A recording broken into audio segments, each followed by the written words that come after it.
bom dia. Estamos começando pela Rádio Nova Difusora nesse sábado o programa Eco Bagagens, falando novamente sobre assuntos referentes à sustentabilidade, tendo como ponto de partida a melhoria do ser humano. Hoje nós estamos recebendo como entrevistada a nossa convidada, fisioterapeuta Valéria Baldan, que já está conosco aqui nos nossos estúdios. Valéria, bom dia, seja muito bem-vinda. Muito obrigada, Rogério. Obrigada pelo convite. E é um prazer estar aqui com vocês nesse sábado. Também participa conosco, ainda o pessoal está ajeitando aqui no estúdio, nosso companheiro de todo sábado, produtor do programa Eco Bagagens, Luciano Pereira, que ainda... Pronto, agora sim. A produção tá precisando de café, Vavá. Vavá que nosso coordenador técnico que ainda não deu café para a produção. Luciano, bom dia. Bom dia, doutora, por estar aqui conosco mais uma vez. Seja bem-vinda. Obrigada. Bom, a gente tem como ponto de partida, a Valéria já participou conosco também do nosso programa de TV, programa de TV do Eco Bagagens, que hoje está sendo exibido em mais de 195 países, e lá ela nos falou um pouco sobre ancestralidade, contou também sobre o trabalho que ela faz sobre microfisioterapia, que é todo o conhecimento que nós trazemos dentro de nós, em cada parte do nosso corpo, que muitas vezes reflete inúmeras possibilidades de cura, desenvolvimento, compreensão e, acima de tudo, essa busca que o ser humano deve ter, se não de forma consciente, mas também inconsciente, de se entender, de se conhecer.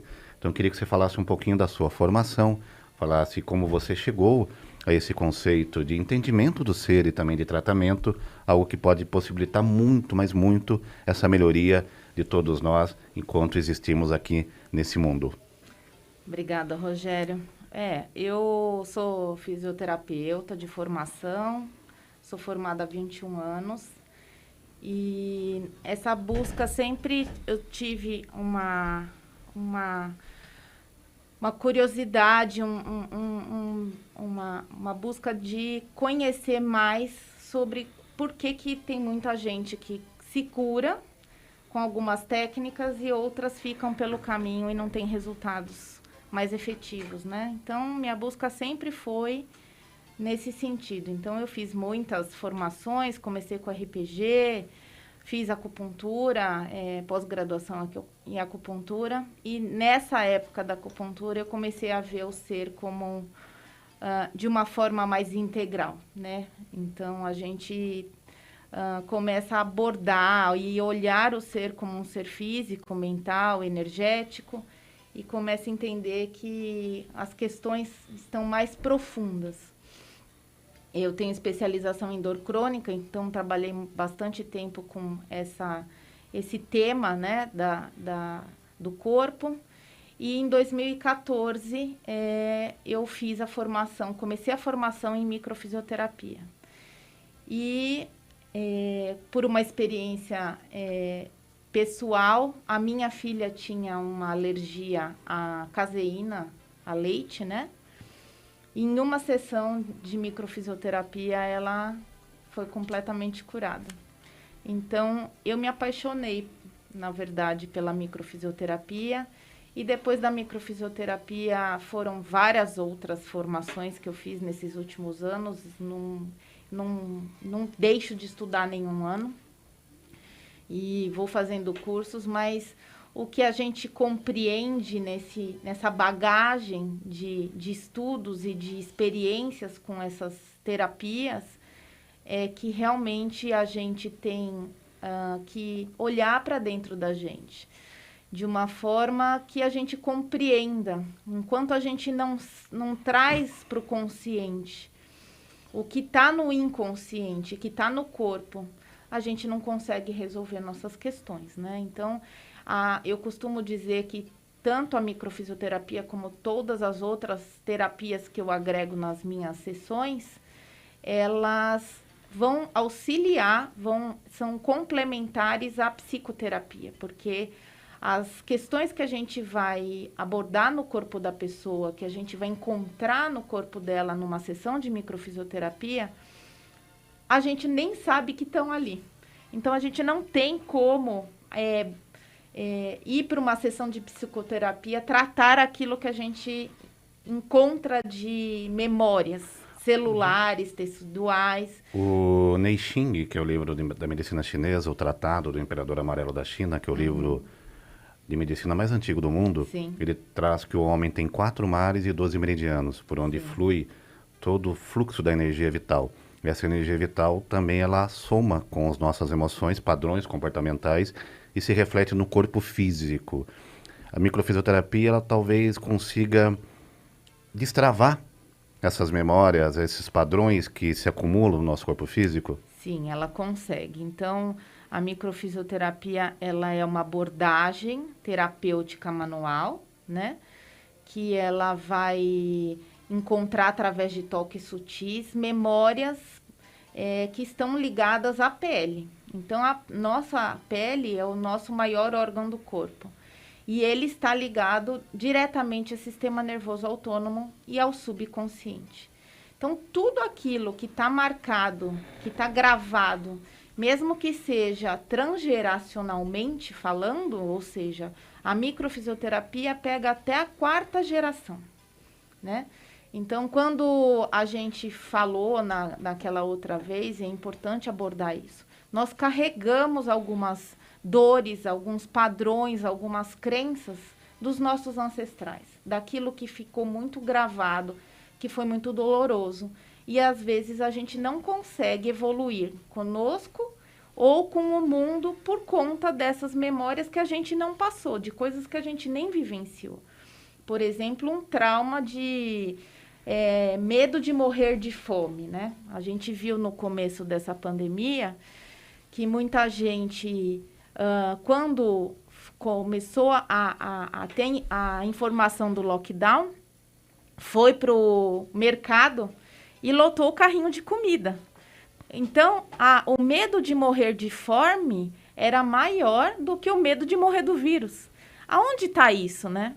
Já que nessa sociedade moderna, nas últimas décadas, vamos dizer assim, houve uma economia mais estável. Então, a gente pode entender, pode buscar isso, é individual. É importante falar isso, né? Cada um tem uma história, uma árvore genealógica.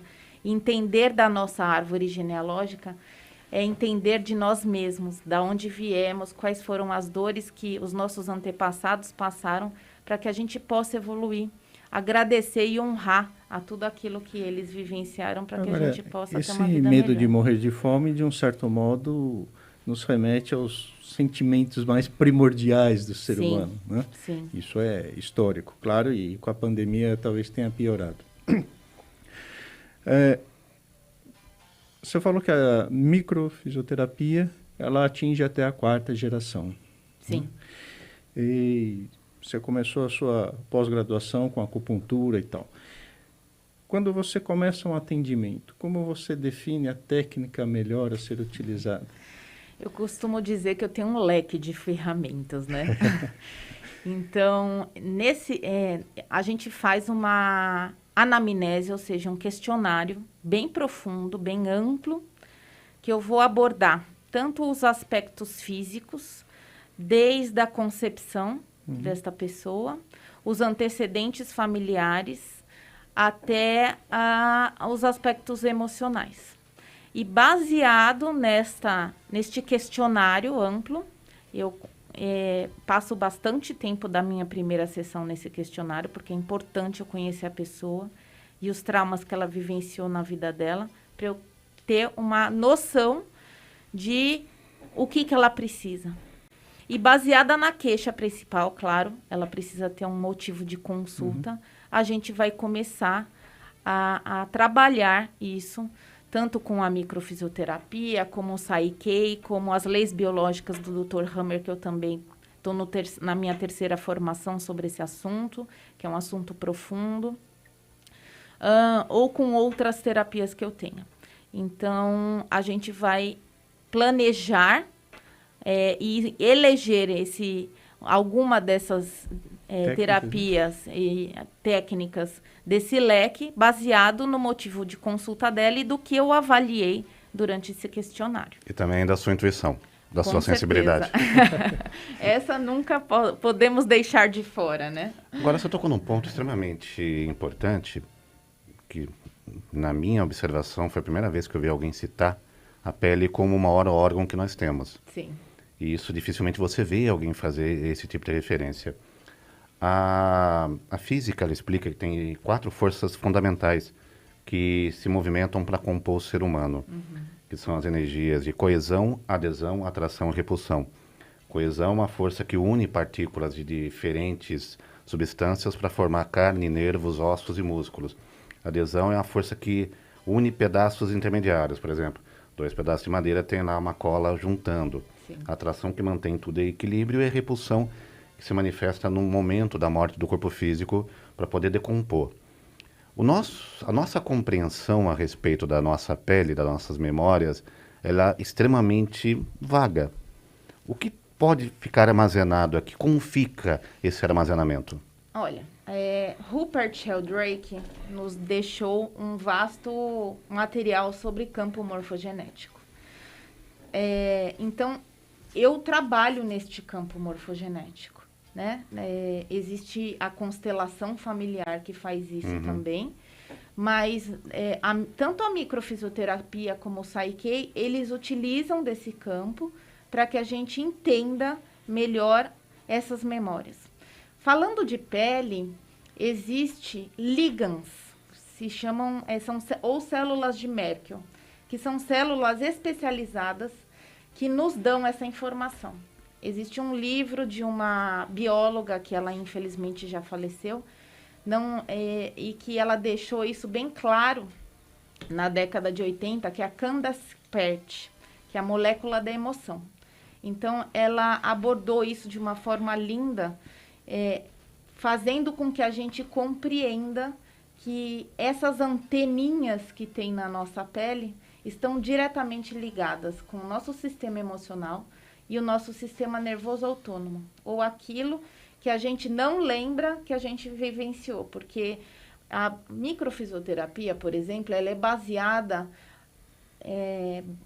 praticamente na embriologia. Uma dos estudos que ela se baseia é a embriologia. E nós, seres humanos, no processo de embriogênese, ou seja, desde a primeira célula do óvulo, quando junta com o espermatozoide, nós passamos por todas as fases de todos os animais que existem no planeta. Desde a ameba, que é o unicelular, até o neocórtex, que somos apenas nós que temos, nós vertebrados, mamíferos e neocórtex. Então, esses animais, eles carregam dentro do seu sistema, mesmo que seja muito simples, alguns sistemas de proteção. E quando tem alguma coisa que nos incomoda, biologicamente falando, né? Alguma coisa que possa ser agressivo, que possa interferir na nossa condição de sobrevivência, isso fica marcado nos nossos tecidos, né? Então, a maior parte das questões que a gente vai encontrar na microfisioterapia são inconscientes, né? Porque a gente reage ao meio ambiente o tempo todo, mas nem sempre a gente tem consciência da reação que a gente tem, que é o fator luta e fuga, por exemplo, né?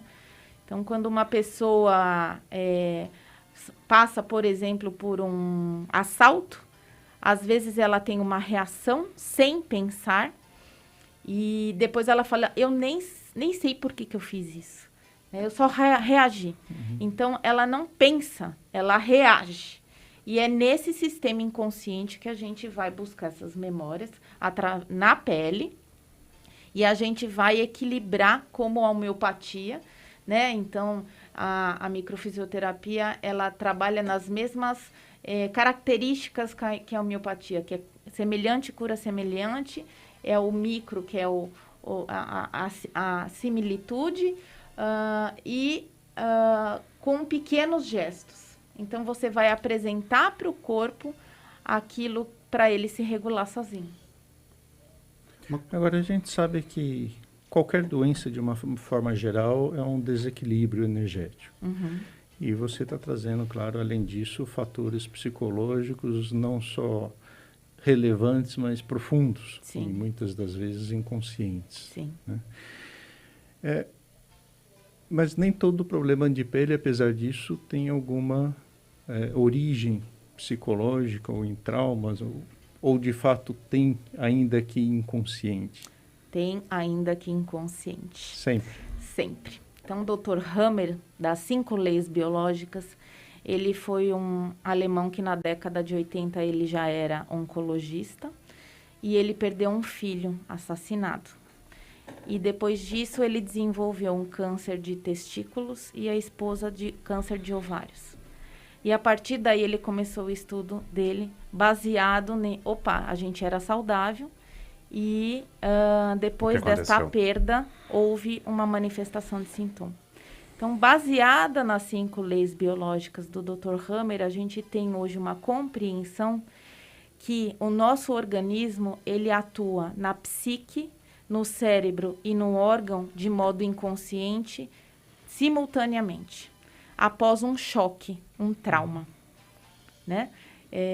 Então, por exemplo, se eu vivencio alguma coisa inesperada de forma isolada, ou seja, eu acho que eu estou sozinha, ninguém pode me ajudar naquele momento, e é muito impactante, aquilo pode gerar, baseado na minha percepção, que é só minha, um sintoma depois. E eu não vou achar que a maior parte de nós não acha que aquilo pode gerar um sintoma. Mas físico ou emocional também? Físico. Emocional. O emocional também pode, mas aí o que acontece? Precisa ter mais de um evento para que eu possa desenvolver um choque, algum efeito emocional.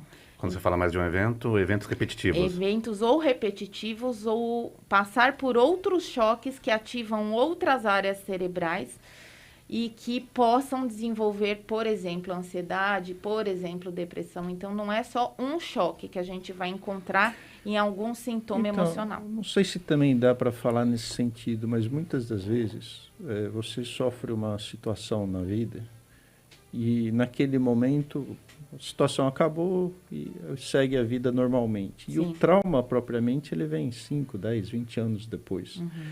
Então, quer dizer, se a pessoa tem um trauma hoje, isso pode ser mais recente ou mais antigo. Como é que você investiga esse tipo de situação? Então, Dr. Hammer nos deixou um vasto material, por isso que eu estou no 3º curso. Não é simples de se estudar, porque o ser humano é único e cada um tem um processo.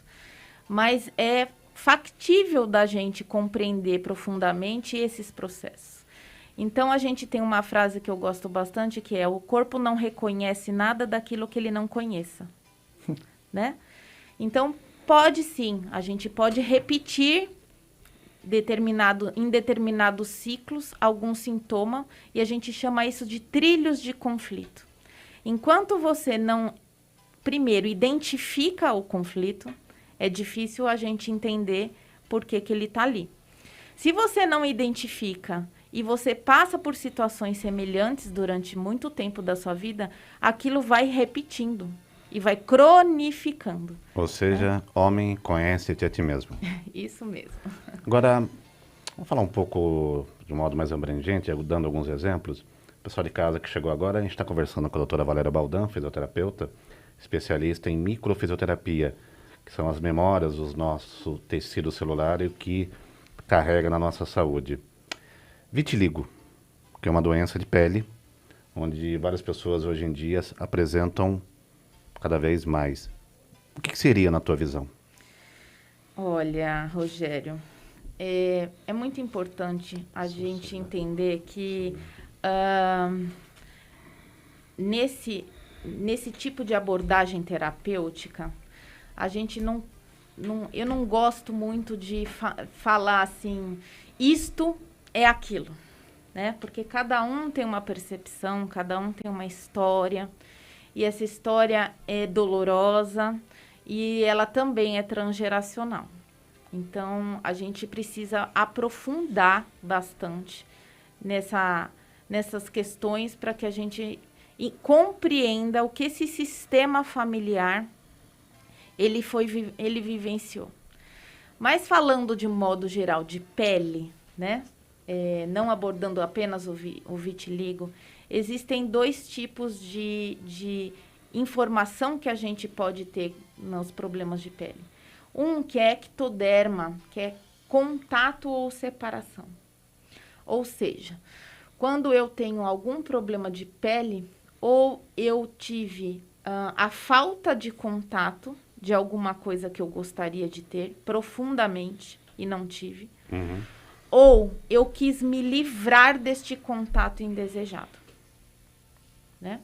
Então, e aí, baseado nesta informação, a gente vai avaliar o tipo de sintoma, pode ser uma alergia, pode ser outros problemas importantes que tem de pele. Ou então, uma coisa que é mais vital, né? Que é perda de proteção. Quando eu me sinto...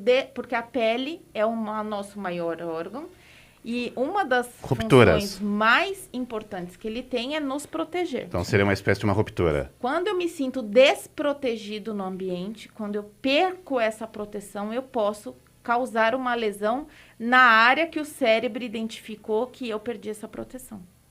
Por exemplo, em áreas genitais, quando houve um abuso. Por exemplo, em áreas onde houve algum toque indesejado e eu me senti desprotegida.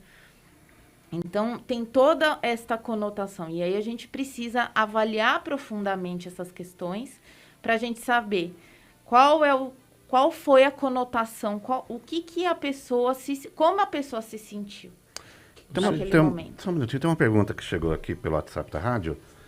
Eu não tenho o nome do ouvinte, mas a pergunta é assim: dentro do conhecimento da microfisioterapia, é possível desenvolver um raciocínio que permita entender melhor o ser humano? E que raciocínio é esse? Sim, é possível. Quando a gente toca o corpo da pessoa, a gente tem informações sobre o que ela vivenciou em algum momento da vida dela. Por exemplo, se sentir desvalorizada ou impotente com ela mesma. E aí, quando você acha uma informação desta no corpo da pessoa, a gente pode trabalhar em prol para que ela se valorize, aumente a autoestima dela, melhore as crenças apoiadoras dela. Por isso que é um conjunto de terapias. Então, a microfisioterapia, ela me dá esta informação, né, baseada no toque sutil, e baseado nisto, eu vou trabalhar outras coisas com a pessoa depois, porque eu pergunto para ela, faz sentido essa informação que eu estou te dando? Se ela fala, faz, ok, então a gente já sabe que temos que trabalhar essa autoestima, melhorar bastante esse amor próprio, a sua autovalorização, para que ela possa sair desta posição que ela vivenciou e ser feliz, se autoconhecer e evoluir com ela mesma e com o mundo.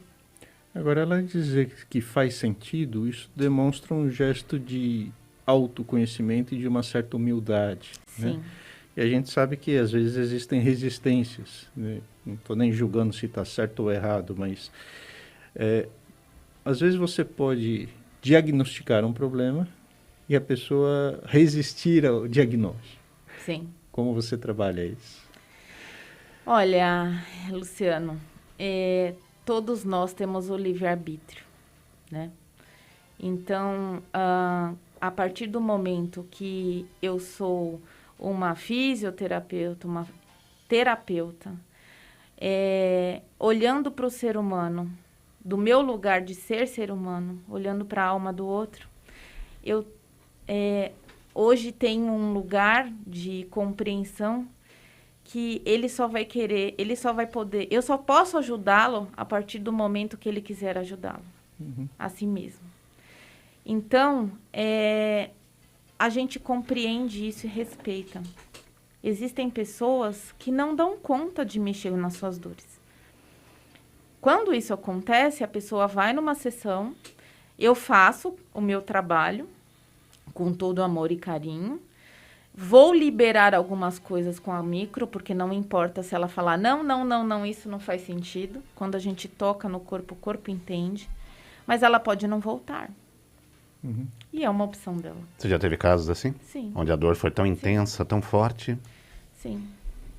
Porque a partir do momento que você toca o corpo da pessoa e dá uma informação para ela, ela tem 3 coisas que ela pode fazer. Ela pode entender e tentar melhorar com isso e evoluir. Ela pode não fazer nada com essa informação, ou ela pode negar. Ou ela pode entender, mas talvez não ter forças ou meios para reagir. Sim, porque a dor cada um sabe a sua dor, né? Porque o que acontece? Qual é o caminho da evolução? A gente querer sair da dor. Uhum.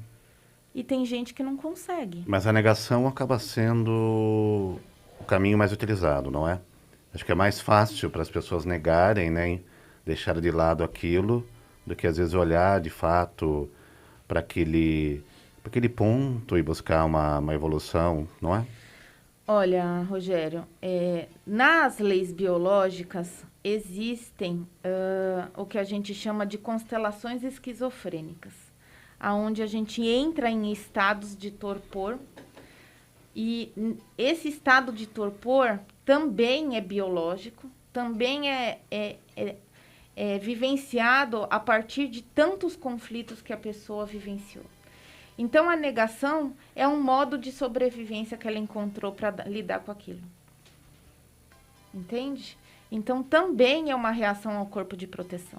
Não é que a pessoa está fazendo aquilo porque ela simplesmente não quer só. Ela não dá conta por uma série de questões que estão acontecendo no corpo dela. Não se acha preparada para lidar com... Não, o cérebro dela está em estado de não, porque realmente ela não consegue lidar com aquilo que está acontecendo, de tanto conflito que houve na vida dela. Então, a gente às vezes dá uma cutucada mais forte, vamos dizer assim, que é para tentar tirar a pessoa daquele estado de torpor, e depois acolhe para que ela se sinta... não se sinta sozinha nesse processo e que ela consiga começar a lidar com essas dores.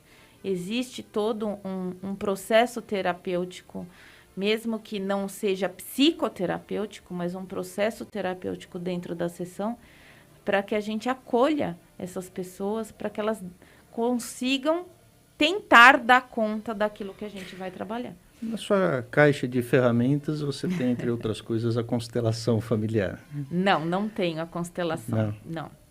Aí eu tenho a compreensão das leis do Bert Hellinger, né? Mas já li vários livros e pessoalmente já me trabalhei muitas vezes, trabalho minha família. Em alguns casos eu indico constelação familiar. Mas eu tenho conhecimento porque eu também trabalho no campo morfogenético, de qualquer forma, né? Então, o campo é o mesmo. A gente acaba dizendo que a microfisioterapia nada mais é do que uma microconstelação individual, porque ela vai trabalhar as questões que estão nesse campo desta pessoa. Ela não vai lidar com o campo de outras, mas é o campo dessa pessoa. Falando especificamente da nossa pele e do nosso corpo físico, existem áreas onde se concentram determinadas emoções, padrões? Por exemplo, a área da nossa pele do rosto é diferente do braço, antebraço, da perna, ou não? Uma mesma área ela pode ser determinante para entender todo o nosso comportamento, aquilo que a gente acarreta e que nos faz mal. Existem algumas hipóteses, né? A gente não trabalha com coisas muito fechadas, Rogério. Então, existem algumas hipóteses de como o cérebro identificou aquilo que ele está vivenciando como um sintoma na hora de um conflito. Então, a gente trabalha com hemisférios cerebrais nas 5 leis biológicas. O destro e o canhoto, eles têm diferenças, né? E baseado no teste do aplauso, não é na escrita, a gente vai olhar para o corpo da pessoa e a gente é uma das hipóteses de como ela vivenciou. Então, vamos dar um exemplo. Uma mulher destra, parte esquerda é mãe e filhos. E parte direita é o social, é o trabalho, é o marido, é todo o resto, é o território dela. O ambiente. O ambiente. Se eu tenho uma dor ou alguma lesão no braço esquerdo, pode ser, uma das hipóteses é que ela esteja vivenciando alguma coisa ou com a mãe ou com os filhos. E aí manifestou o sintoma. É muito mais profundo que isso, né? Por isso que a gente analisa por hipóteses. Existem alguns livros no mercado que são mais deterministas, e eu não gosto de determinismo, porque, na verdade, tem que fazer sentido na conotação de sentir. Então, a pessoa, quando eu pergunto para ela, tem alguma relação com isso, e é sempre na pergunta, nunca na afirmação, se aquilo tiver a ver com o conflito, ela vai manifestar alguns sintomas físicos na minha frente. E o canhoto, que nasce canhoto e vira ambidestro? Então, esse tipo de habilidade para a gente não importa. É claro que vamos falar de um modo didático de uma linha bem ampla, aonde o extremo está um destro e no outro extremo está um canhoto. As pessoas que são ambidestras, de um modo geral, elas estão mais no meio desta linha. Então, elas são as mais adaptáveis. Né? Agora você falou, por exemplo... Pelo menos uma coisa boa eu tenho. Se uma... E o Vavá? Se uma mulher destra, né? Você falou, do lado esquerdo seria mãe e filho, do lado direito o ambiental, né? Sim. Ambiente. No canhoto isso muda? Sim. É o contrário. É exatamente então, o contrário. vamos lá, vamos entender um pouquinho essa questão de lateralidade. A mulher destra funciona como um homem canhoto. E um homem destro funciona como uma mulher canhota. Certo. Então, vamos entender um pouquinho. O homem destro, vamos colocar algumas características dele mais básicas. É aquele que ele é o macho alfa, é o dominante da matilha, né? Porque isso tem a ver com biologia, tem a ver com ontogenia. E ancestralidade, tem a ver com a filogenética. Então, esses conceitos das leis biológicas, eles também estão baseados no comportamento animal, naquilo que é inconsciente nosso. É importante dizer isso. Nós, como seres humanos e os únicos dotados de neocórtex, a gente tem a intelectualidade e toda a complexidade do intelecto. Porém, esses instintos, eles estão mais primitivos, eles estão nos cérebros mais primitivos, não no neocórtex, né? Então, a gente está falando de características que são bem próximas dos animais, dos outros mamíferos. Então, um homem destro, ele é um homem que ele vai dominar. Ele vai ser o líder, ele vai ser aquele que mais extrovertido, vamos dizer assim, é o que conversa com todo mundo e tudo mais. O canhoto, e ele vai ser aquele que vai ter uma visão geral do mundo melhor. Mas nada específico nas habilidades. Além do foco, atenção, mas nada específico. Ele lidera e ele consegue olhar as características. No canhoto é o contrário. Ele vai ser uma pessoa mais introvertida, ele vai ser uma pessoa que ele gosta de tarefas domésticas, por exemplo. E ele não gosta muito de mandar, mas ele gosta de executar. Ele é um ótimo executor. Ele é uma pessoa que, se você der uma tarefa para ele, ele vai ser muito eficiente em fazer aquela tarefa. Mas ele não é multitarefário, como o destro. E ele vai ser mais introspectivo, de um modo geral, ok? Para mulheres é o contrário. Então, a mulher destra, ela é uma mulher um pouco mais vaidosa, é uma mulher que gosta de cuidar da casa, gosta de cuidar dos filhos. A gente diz que ela é uma agregadora, mas ela não é conflitante, né? O destro, ele tem essa característica, ele vai e ele manda, então ele atua com os conflitos.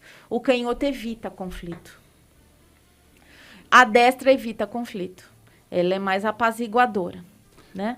E a canhota não. A canhota, ela é mais básica para se vestir, mas ela é a mandona. Mas uma curiosidade, você citou características, eu me vejo nas duas, como ambidestro. Tanto o lado que você citou como destro, como canhoto. Sim. Mas tem momentos onde prevalece, no meu caso, Sim. em algumas situações, mais o lado canhoto e mais o lado destro. Sim. É curioso, por exemplo. Então. Eu só consigo, por exemplo, comer com a mão esquerda. Talher para mim é só com a mão esquerda. Escrever, como naturalmente eu fui obrigado, porque nas escolas não tinham carteira para canhoto, desenvolvi com a mão direita. A minha letra com a esquerda é mais bonita, mas é mais lenta. Com a direita, não. Agora, tem situações, por exemplo, escovar o dente é só com a mão esquerda. Recortar é com a mão direita. Sim. Mas quando eu jogava, por exemplo, bola, futebol, eu usava as duas pernas de modo geral, apesar de gostar de cair mais para o lado esquerdo. Enfim, então situações que se apresentam. Sim. Eu tenho, às vezes, um lado bem detalhista, um lado que evita também conflito, mas ao mesmo tempo tem um outro lado que incentiva, que gosta de organizar, ordenar. Rogério, é bem complexo. Eu poderia dar uma aula de um dia só de lateralidade, tá? Mas vamos entender assim. Esse tipo de característica é importante para a gente por causa de um mapa cerebral hormônio dependente. Então, baseado nos hormônios, a gente vai ter um mapa nas 5 leis biológicas que a gente vai entender que um conflito de destro é diferente de um conflito de canhoto, porque a área cerebral vai ser diferente. Com relação a habilidades, a gente não entra nessa capacidade. Porém, a gente entra na capacidade da gente estar em patches hormonais durante a vida. Então, eu sou destra, mas eu hoje me encontro num patch hormonal, porque eu tenho um dilmirena, que é hormônio, secreta hormônio. Então, hoje eu ajo muito mais como canhota. É um patch hormonal sintético, mas de acordo com como você se reage aos conflitos que aparecem durante o dia a dia, a gente pode entrar em patches. Naturalmente. Naturalmente. Tá. Então, por isso que você, às vezes, se identifica que está mais destro e identifica que está mais canhoto. Porque é uma flexibilidade biológica para a gente dar conta daquilo que a vida nos oferece, né? Corrija se eu estiver errado. Eu vejo que no seu caso é diferente porque você estudou e conhece profundamente esse tipo de coisa. A pessoa, ela pode mudar esse comportamento ao longo da vida? Não, isso é nato. Isso vem nas primeiras mutações biológicas, tá? Ali na fecundação. O que pode acontecer é mudar comportamento, né? Então, os comportamentos inconscientes, eles são baseados nesses conflitos. Então, quando o cérebro é como se fosse uma balança. Quando você é um destro, você tem um trauma no hemisfério direito, o próximo trauma que você tiver, o organismo vai jogar para o hemisfério esquerdo para ter um equilíbrio, para você estar em sobrevivência. A sobrevivência da gente é a coisa mais importante. Então, por isso que às vezes a gente se acha mais destro, por isso que a gente se acha às vezes mais com características de canhoto, porque fisiologicamente a gente pode estar em PET hormonal por conta desta então, balança. O organismo tem uma tendência natural de equilíbrio. Equilíbrio. Ele sempre vai buscar a sobrevivência de nós mesmos. Isso é o mais importante para o corpo. E ele faz isso com uma habilidade impressionante. Agora, a gente fala muito de ancestralidade, de passados, de influências e tal. Só que, às vezes, numa família, um irmão e outro que tem o mesmo antepassado tem reações diferentes. Claro que entram aspectos individuais também. Sim. De que modo que isso pode ser avaliado? Por exemplo, você está investigando um paciente, tá? Vamos dizer, não sei se teve algum caso de 2 irmãos nesse sentido. Eles têm o mesmo passado biológico, Sim. Né? Tanto fisiológico como psicológico, ambiental, etc. Até que ponto isso é mais ou menos influente a depender da própria personalidade de cada um? Olha, são muitos fatores que nós somos seres muito complexos, né? Então, baseado neste campo morfogenético, a gente compreende hoje que cada um vem com seu pacotinho de tarefas, né? E que bom que é assim. Ainda bem que a gente pega uma fatia só do bolo. Imagina se a gente tivesse que pegar todas as fatias. Então, vamos entender assim. 2 irmãos que vieram de um pai e uma mãe, onde o pai era alcoólatra. E um nunca bebeu e se livrou disso. E quando você pergunta para ele, ele fala, por que você não bebe? Porque eu vi meu pai beber e eu não quis isso para minha vida. E você pergunta para o outro irmão, e o outro irmão é alcoólatra igual o pai, e ele fala, por que você bebe? Porque eu sempre vi meu pai beber e eu achei que isso era o certo. Então, baseado nisso, nós temos as nossas escolhas, mas nós temos esse campo e essas hereditariedades. Tem gente que nega e tem gente que, por lealdade, imita. Deixa eu aproveitar. Vavá, você quer fazer uma pergunta para a doutora Valéria Baldan? Não quer? Só dá um oi pessoal que está ouvindo você, Vavá. Bom dia a todos que estão ouvindo o Eco Bagagem. Eu achei interessante que ela falou desse negócio de alcoolismo. Você está precisando de alguma orientação? Não, eu já tenho 20 anos que eu parei. Meus 20 parabéns. anos ou mais. Mas a gente considera sempre um alcoólatra, né? Sempre aquele dia é um dia, amanhã já vai ser outro dia, e evite o primeiro gole. Sim. Daqui a pouco teremos, após o Eco Bagagens, o programa do Thiago Simpatia. Thiago Simpatia, que hoje está no estilo diferenciado, né? Vai apresentar uma trilha musical super interessante, né, Thiago? Com certeza. Bom dia, gente. Bom dia. Parabéns pelo trabalho. Muito bacana a entrevista também. E é importante citar também que muitas pessoas gostam de ser chamadas de alcoolistas, na verdade, né? Não alcoólatra. Porque eles falam que quando você diz alcoólatra é muito pesado, né? Aquele lance da doença mesmo, né? Mas parabéns pela entrevista e daqui a pouquinho tem samba aí, viu? Segue aí. Vai ter heavy metal hoje ou não? Vai ter Red Rock Samba. Valéria, nós sabemos que quando uma pessoa escuta uma nova possibilidade, uma nova alternativa de cura, ela se pergunta, o que eu posso encontrar de cura ali? De um modo geral, até para quem chegou agora e está acompanhando, o que a microfisioterapia pode levar à cura? Quais sintomas, quais problemas, de uma maneira mais ampla? Olha, Rogério, a microfisioterapia, ela atua como acupuntura. Então, na verdade, a gente vai buscar uma causa primária de algum problema, tanto físico quanto emocional. Então, ela entra em todas as questões. Pode ser uma dor física, articular, muscular, ligamentar, pode ser um problema visceral, pode ser um problema hormonal, pode ser um problema emocional, pode ser insônia, podem ser vícios. Insônia também. Insônia também. Então, nosso corpo, a microfisioterapia atua sistemicamente como a acupuntura. A gente vai fazer uma leitura de sintomas, naquele sintoma que ela veio me trazer, e a gente vai entender, buscar a causa primária, que pode ser na infância, pode ser na adolescência, pode ser na vida adulta, pode ser na concepção, na pré-concepção ou no transgeracional. Aí a gente vai buscar, é importante dizer que são muitos mapas, né, que a gente tem para tratamento. Então, às vezes, na primeira sessão, a gente não tem eu costumo dizer que é uma faxina corporal, essa faxina completa, né, porque são muitas possibilidades.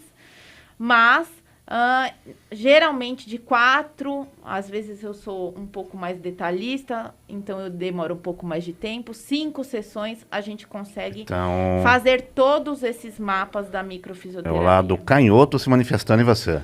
Sim, o lado canhoto se manifestando em mim.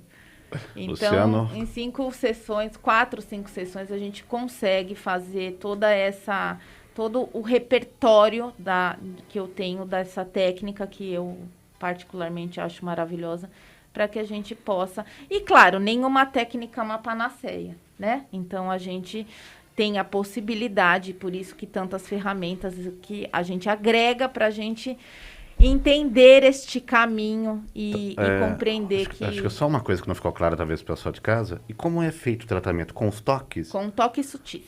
E esses toques vão causando o que ali? Um desbloqueio? Eu testo tudo que está entre 2 mãos. É um método. É um método que dá para ser constatado. Existem muitos artigos científicos já descritos na microfisioterapia pelo mundo.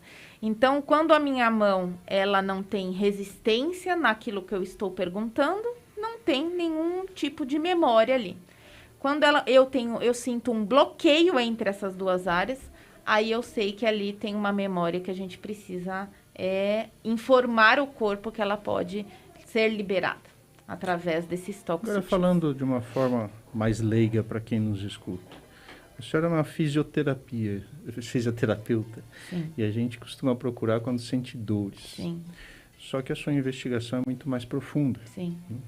Às vezes eu posso não ter uma dor organicamente falando, mas eu tenho diversos problemas de relacionamento. Sim. Não sei se você já pegou algum caso assim. Como se trabalha isso? Do mesmo modo, Luciano, porque o que acontece? Imagina assim, eu tenho um problema de relacionamento, mas o que eu sinto? Aonde eu sinto? Aonde está essa emoção? Então, a gente também busca isso no corpo. E baseado nisso, eu vou fazer do mesmo modo uma leitura de sintoma. E às vezes um problema de relacionamento foi quando a minha irmã nasceu quando eu era pequena e eu me senti abandonada. Não é que a mãe abandonou o pai, não existe isso, mas é uma percepção única e individual de cada pessoa. E como os conflitos, as dificuldades, elas são sinais. Opa, a vida está falando, presta atenção que você tem que melhorar aqui. E às vezes você carrega isso a vida toda. Sim, para que a gente precisa carregar Tem uma afirmação, isso? não sei se é uma lenda ou uma teoria. Todo adulto difícil é uma criança ferida. Olha, é sim uma afirmação que eu acredito, mas é além disso. Às vezes a sua criança foi maravilhosa e você tem conflitos hoje na vida adulta. Então, existe também o transgeracional que pode explicar isso, né? A gente analisa aspectos da árvore, como, por exemplo, data de nascimento. Se eu nasci no mesmo dia da minha avó, eu vou olhar os conflitos que ela vivenciou, porque eu estou conectada de alguma forma a ela, né, pela data de nascimento.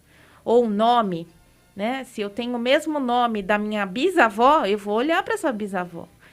Com o nome também? Com o nome também. Então, existem algumas características que a gente hoje sabe, com muito estudo da psicogenealogia, que podem identificar, podem dar indícios para a gente de coisas, de pessoas que a gente está revivendo para evoluir. Eu acredito sempre que esse campo ele é inteligente e nada existe por um acaso. Existe sim uma inteligência para que a gente possa evoluir como seres humanos e evoluir nos problemas familiares.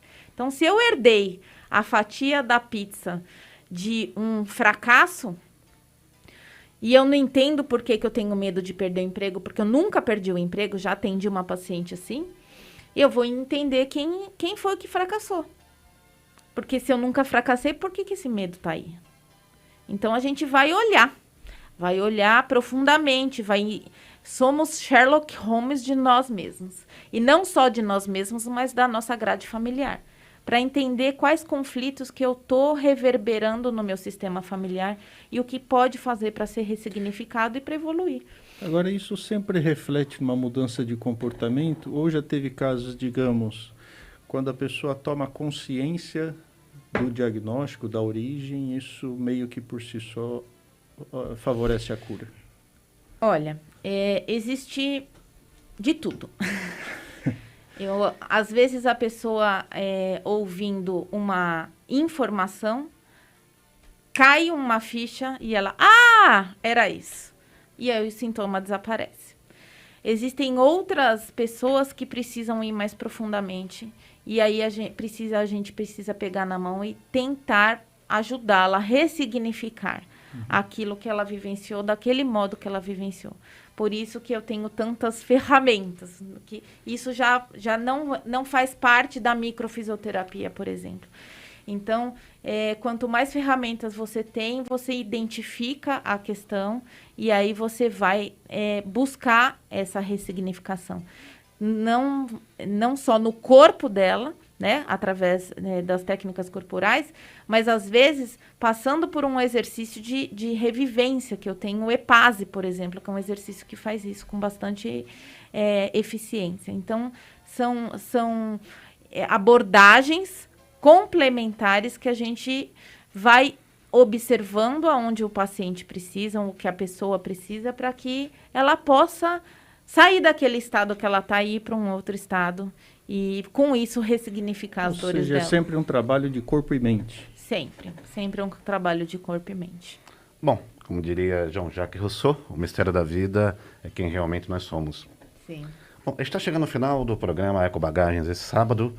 Eu queria novamente apresentar a doutora Valéria Baldan, fisioterapeuta, especialista em microfisioterapia. Pedir para ela também deixar os contatos, aonde ela atende, redes sociais, para o pessoal que deseja conhecer, passar por uma avaliação com ela, também procurar. Doutora, por gentileza. Bom, eu tenho o meu Instagram, que chama-se Instituto Soma. O Instituto Soma é SOHMA, onde a gente tem um trabalho de redes sociais. No Facebook também está Instituto Soma. Meu consultório é no Itaim Bibi, na Rua Uruçuí 71, Conjunto 34. E que mais? No YouTube eu tenho também um canal, Instituto Soma, e eu fico à disposição para que, se alguém se interessar pelo meu trabalho, siga nas redes sociais e, se precisar de mim, eu estarei amorosamente à disposição. Luciano? Bom, queria agradecer mais uma vez a sua participação, recomendar que os nossos ouvintes sigam o Instituto Soma, que além do seu atendimento, claro, você tem muito material e tem muitas dicas interessantes, né? E seja bem-vinda outras vezes. Muito obrigada, será um prazer.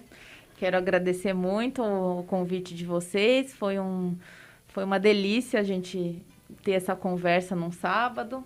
Eu costumo dizer que eu não trabalho, porque quando a gente ama o que a gente faz, é muito prazeroso a gente fazer. Então, não é um trabalho, essa é a minha missão de vida e o meu propósito. E agradecer mais uma vez o convite e um ótimo sábado para todos os ouvintes. Bom, queria agradecer novamente a Valéria pela presença. E lembrando sempre que o Ecobagagens você pode assistir o nosso conteúdo tanto de TV quanto de rádio lá no nosso canal de YouTube. Na TV no Brasil, a gente está toda quinta-feira às 21 horas no VRT Channel e todo sábado aqui na Rádio Nova Difusora das 9 às 10 da manhã, das 10 às 11. E agradecer ao Vavá nos trabalhos técnicos. Aliás, hoje o café estava bom. Quem que fez? Quem fez o café hoje? O café foi eu que fiz, como eu faço todos os sábados. Não, mas falando sério, quem fez o café? Foi eu. Algo estranho está acontecendo aqui. Gente, obrigado pela audiência, um abraço a todos, até sábado que vem.